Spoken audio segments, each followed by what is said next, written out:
If you wait for the perfect moment and keep saying tomorrow, listen to this story of a man who lost a chance that could never come back. In a small town tucked between rolling hills and fading roads lived a quiet man named Ethan who. The air was cool that morning, tinged with the scent of wet earth and fading autumn leaves. Ethan stood by the cracked window of his worn-out house, watching the slow bustle of the town below. The cozy streets were lined with closed shutters, sleepy shops, and curling smoke rising from chimney stacks. The familiar world seemed gentle, almost forgiving. Ethan had been here all his life, like a stone settled too comfortably in its place. By day, he worked at the local hardware store, handing tools over the counter with a polite smile. And by night, he sat alone in his small living room, the quiet hum of an old radio filling the empty spaces. The clock ticked gently on the cracked wall, marking moments that slipped quietly past him. There was something kind in Ethan, his careful hands, his soft words when spoken, the way he noticed things others didn't, like the knot in an old tree that caught the light just so, or the steady rhythm of rain against the roof. His neighbors liked him well enough but gave him space. Not because they didn't care, but because Ethan seemed wrapped in a world only he could see. "Morning, Ethan," Mrs. Carr, the florist, called as she swept fallen leaves from her doorstep.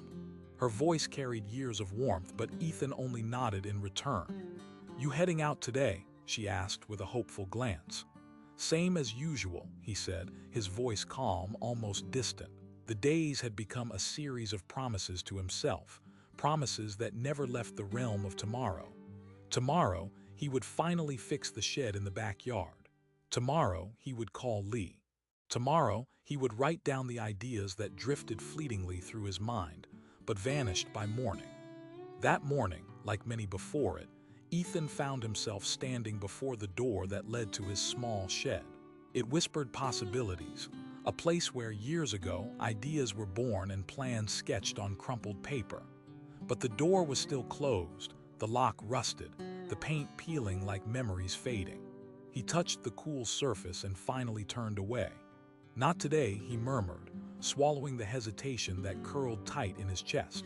Life went on beyond his doorstep. The old elm in the town square shed its colorful leaves with indifferent grace.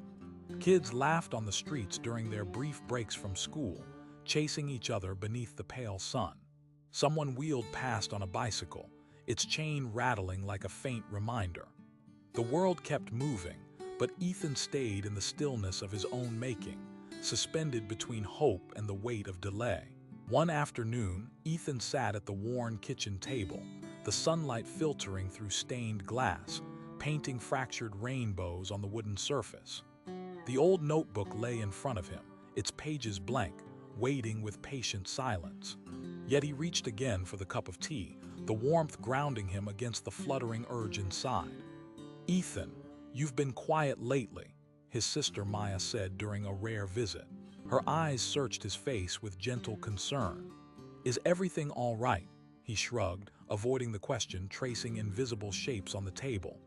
"I'm fine," he said softly, but even he didn't fully believe the words. Maya sighed, reaching across to squeeze his hand. "You always say you'll start tomorrow, but those tomorrows pile up like bricks, you know." Ethan blinked away the rising sting in his eyes. "I'm just waiting for the right moment." "Or maybe," she said quietly, "you're afraid it won't be right at all." The words hung between them like drifting dust. Days turned to weeks, and the quiet cracks in Ethan's routine began to widen. At work, his usually steady hands trembled when customers asked questions he could once answer easily. In the evenings, the weight inside him grew heavier, squeezing his chest tight enough to keep sleep away. Calls he meant to make went unanswered. Notes he longed to write dissolved into forgotten thoughts. One night, after another restless evening, Ethan sat by his window, staring at the orange glow of distant streetlights. The cold seeped through the cracked panes, nudging awake memories buried deep. The dreams he once chased like fireflies, the chances he let slip with a shrug. His phone buzzed quietly on the table. A message from Lee, simple. "Are you coming tomorrow?" The word flickered and stung. He swallowed hard, fingers hovering above the keyboard. He wanted to say yes, to finally break free from the prison of delay, but the impulse withered. His thumb trembled, then pulled back. "Not yet," he whispered. The next morning began like many before it. Gentle light, soft breeze, the scent of cinnamon from Mrs. Carr's bakery across the street. Yet before Ethan could push aside the hesitation, a loud knock startled him. At the door stood a man whose presence seemed to breathe a quiet strength, a figure both weathered and wise, eyes that held storms and calm seas alike. "Ethan," the man said with a voice deep and steady, "we need to talk." The stranger's gaze pierced through years of silence, seeing in Ethan the unrest that had settled like dust on old bones. "I've heard about your shed, the notes you never write, the calls you don't make. Why wait? What's holding you back?" he asked, leaning forward, his eyes searching, unyielding. Ethan looked away, the familiar walls closing in around him, shrinking the space where courage might grow. "Tomorrow feels safer," he murmured, "but maybe tomorrow is just an excuse." The man nodded slowly, as if he had known this all along. "There's a door you keep closing, but one day it might close forever." Ethan's heart thundered in his chest. Long-buried doubts surfaced, sharp and restless, like cold winds rattling the cracks in a fragile window. "Come with me," the man said gently, stepping aside to reveal a worn path leading beyond the quiet streets, into the hills where time seemed to slow. For a moment, Ethan hesitated. The weight of years pressed on his shoulders, the comfort of stillness whispered to stay. But then something broke, a fragile thread in the fabric of his delay, and he stepped forward. Their footsteps mingled with the rustling leaves and the distant call of a lone bird. The man spoke softly as they walked. "I am Callan," he said, "and I've met many who waited for tomorrow. I've seen them lose what they never truly grasped because they thought time would always be there. There is a moment, Ethan, a moment when the door closes and won't open again." Ethan's breath hitched, his senses alive to the whisper of possibility and loss. He wanted to believe, to step beyond the shadow of hesitation, but the fear tangled within him spoke louder.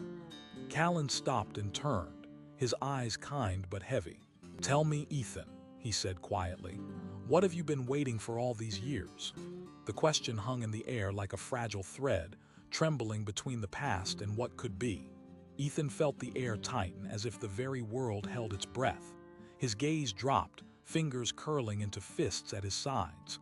"I don't know anymore," he said, voice barely above a whisper. "I thought I had time." Callan nodded, as if those words carried a weight he understood too well. "Time is a gift," he said gently, "but gifts are meant to be unwrapped. Tomorrow is too late for some things." Ethan looked up, meeting Callan's steady gaze. For the first time in years, the stirrings of hope and fear swirled within him, a storm yearning to break free. Slowly, the man reached into his worn satchel and pulled out a fragile, weathered key. "This," he said, "is the key to a door you once locked, a door that might open only once." Ethan's fingers brushed against the cold metal, the chill traveling through his skin like a spark. The key was heavy, with possibility, with warning, with the weight of every moment he'd let slip by. Callan's voice softened. "Are you ready to understand?" Ethan's breath caught. The wind shifted, carrying with it the scent of rain and new beginnings. He nodded, and the road ahead seemed suddenly alive with the promise and peril of one last chance. The sage took a deep breath and began. "Once upon a time." The sage took a deep breath, and his words were like a quiet wind stirring the stillness around them. "Once upon a time," Callan began, "there was a farmer who lived at the edge of a vast valley. This farmer had a treasure, not gold or jewels, but seeds. Not ordinary seeds, but a rare type, said to grow into the most bountiful crops the valley had ever seen. The rumor was these seeds could feed many, bring prosperity and change lives. But the farmer was wary. Year after year, he stored the seeds carefully in a wooden box inside his barn. Each season, he planned to plant them tomorrow, waiting for what he called the perfect weather or the right company to help. Seasons changed, the sun rose and set, rains came and went, and still the seeds remained untouched. One day, a traveler came by. Seeing the box, the traveler asked, "Why do you keep these seeds locked away? The land longs for your harvest and the people for your generosity." The farmer sighed deeply and said, "I wait for tomorrow, a day when the soil is just right, when the moon is kind, and when all my worries have faded." The traveler looked at the farmer gently and said, "Tomorrow is a promise the earth does not keep. The seeds will not wait. They will dry and die if you do not act. There is a moment for planting, and that moment is now." The farmer closed his eyes and thought deeply. But fear whispered, "What if the season is wrong? What if the harvest fails? What if tomorrow truly is better?"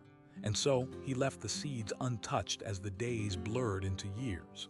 Then, one cruel winter, the barn roof collapsed. The wooden box cracked open. The seeds scattered into the frost and never saw the soil's embrace.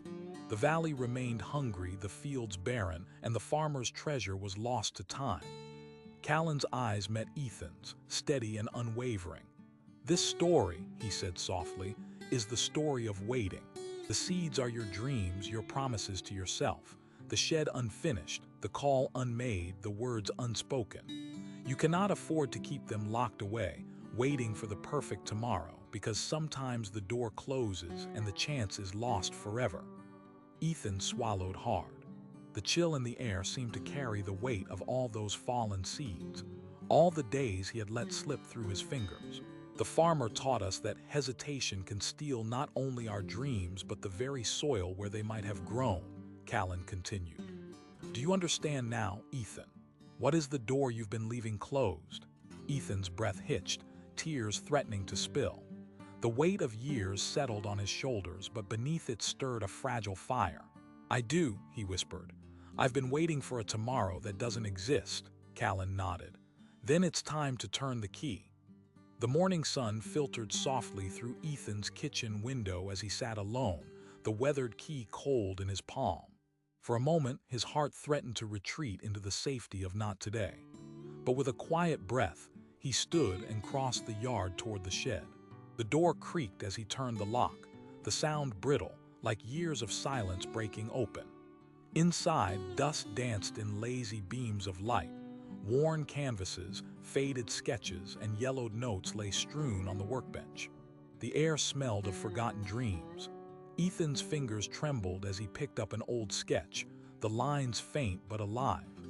A spark he hadn't felt for years flickered to life. That day he cleared the space. Bit by bit, he took out tools, dusted off shelves, and laid down plans sketched on the very pages he once pushed aside. His hands moved with hesitation but also with purpose. But it wasn't easy. The battle with lingering doubt and old habits was fierce. Some nights fatigue draped itself over him like a heavy cloak, tempting him back to stillness. The old voices whispered, "You can rest today. Tomorrow is always waiting."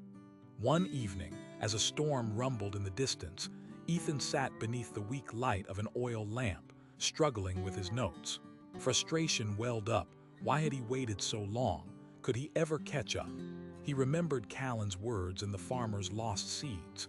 The farmer had waited and lost everything. Ethan closed his eyes and murmured, "Not me, not anymore." The next morning, before the town awoke, Ethan set a small but clear goal. He would write one page of ideas, no matter how imperfect. One page, just one. Days turned into weeks. Each dawn brought him back to the shed, to the notebook waiting patiently on the workbench. Distractions tried to claim him. Neighbors dropping by, work demands, the comfort of old routines. But every time his mind wavered, he imagined the fallen seeds across the frozen valley, vanished because of delay. And so he began, a page a day, a call made every few mornings to Lee, small repairs to the shed that gathered dust for too long. His sister Maya noticed first. "Ethan," she said one afternoon during a visit, "you're glowing like you're waking up." He smiled, a quiet warmth blooming. "I'm starting to live in today." Still, resistance came in moments. Invitations to forget the work, to disappear into old habits.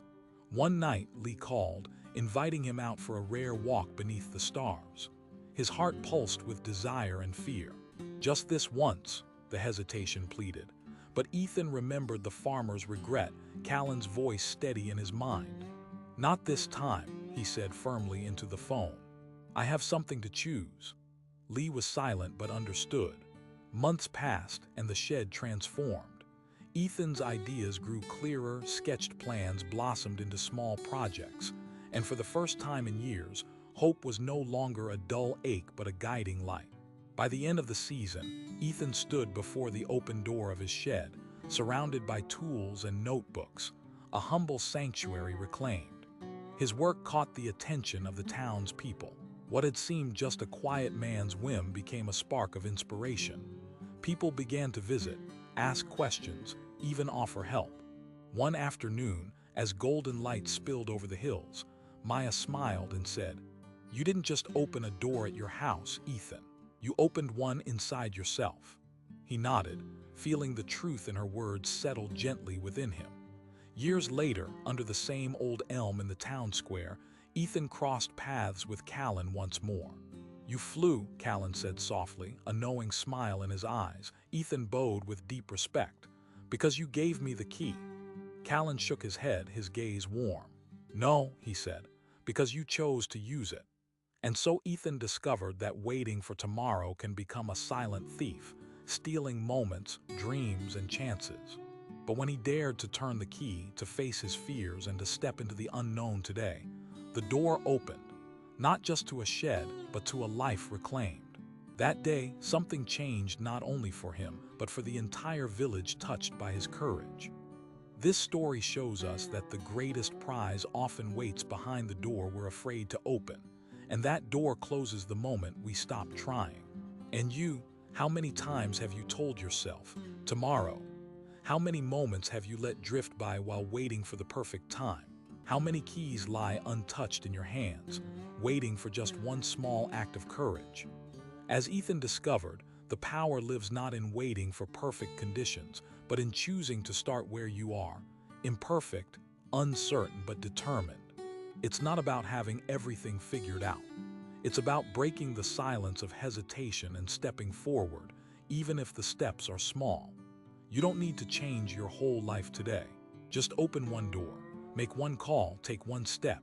Tomorrow might never come, but today is waiting, open, and alive. If this story touched something inside you, don't let that spark go out. Starting right now, you can unlock one door you've been keeping closed. Not tomorrow, today. In the comments, write, "I will open," just 2 words. Like this video if you're ready to stop waiting and start living. Subscribe for stories that light the path when hesitation feels strongest. Share this with someone who needs to hear that tomorrow might be too late. The door is waiting. Will you turn the key today?